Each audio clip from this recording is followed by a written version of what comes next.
Quando a gente projeta em pavimentos elevados, a principal questão, que é a primeira de todas, é como você encaixa aquele tanque, né, que tem que ter aí entre 1 metro, 1,30 m, sem comprometer o aproveitamento do edifício em termos de apartamento. Então, assim, o jeito básico, típico que a gente utiliza, é criar uma laje de 2 pavimentos na cobertura, sendo que um pavimento é o pavimento de chegada e o outro é o do acesso ao tanque, é o do solário mesmo, né? Isso requer certos cuidados, porque ao passo que você coloca em 2 pavimentos, você tem um problema de acessibilidade. Então você precisa vencer isso ou com rampa ou com plataforma elevatória. Então dá para entender, né, que a partir dessa decisão de fazer em 2 níveis, você começa a gerar outras questões.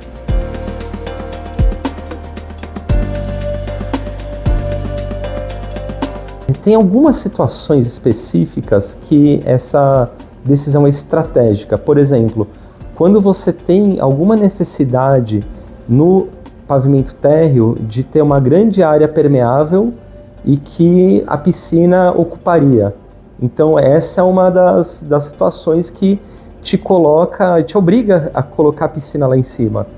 A outra tem a ver com uma questão de aproveitamento de áreas ou de venda, né, de fachadas ativas ou de lazer, no qual você precisaria aumentar a quantidade de opções de lazer daquele edifício.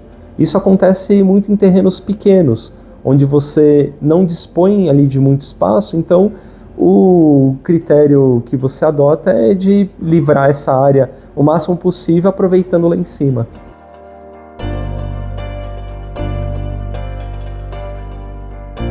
A gente tem sempre um risco de queda, porque quando você tem um pavimento, um andar lá de, digamos, 2 pavimentos, por norma, os guarda-corpos precisam ter pelo menos 1,10 m de altura para oferecer uma proteção. Quando você tem o outro andar, que geralmente é um outro andar não, mas um outro pavimento que você tem ali 80 centímetros a mais, você tem que começar a subir essa proteção. E quando você sobe essa proteção, depende do material. Se for em vidro, você tem que ver qual a especificação desse vidro para abarcar essa situação. Se for alvenaria, o cuidado de não enclausurar muito espaço. Se for gradil, qual que é o cuidado que você tem para aquilo não entrar em contato diretamente com água. Eu acho que essa questão da queda, eu diria, é a mais problemática. Eu diria também, acrescentaria também uma outra questão, que é a questão também de ventilação, porque esses pavimentos muito altos, eles oferecem uma disponibilidade enorme de ventilação, e inclusive até em excesso, o que torna desconfortável você estar molhado lá em cima. Então esse cuidado de a gente ter um fechamento mais alto, né, para barrar esse vento, é uma preocupação real que precisa ser levada em consideração.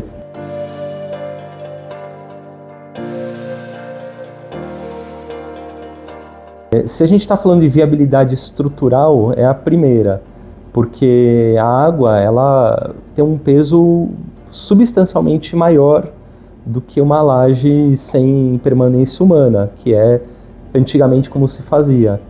Então, assim, acho que se você já tem, por exemplo, uma necessidade por conta das características do terreno, se você já tem um pré-dimensionamento já dado de uma fundação e que aumentar essa carga não necessariamente vai aumentar muito esse dimensionamento da fundação, eu acho que é um ponto de comparação importante que a gente pode levar em consideração.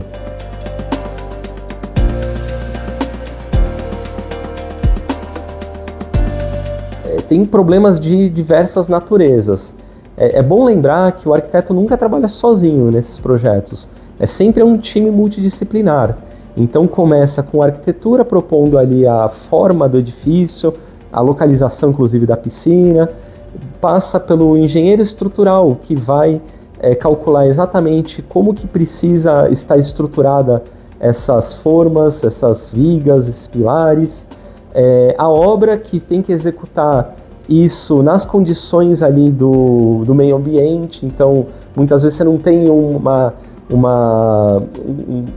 condição meteorológica propícia, aquilo às vezes precisa ser construído em condições um pouco adversas, ou com muita insolação, pouca chuva. Tem uma série de questões que a gente trabalha em conjunto.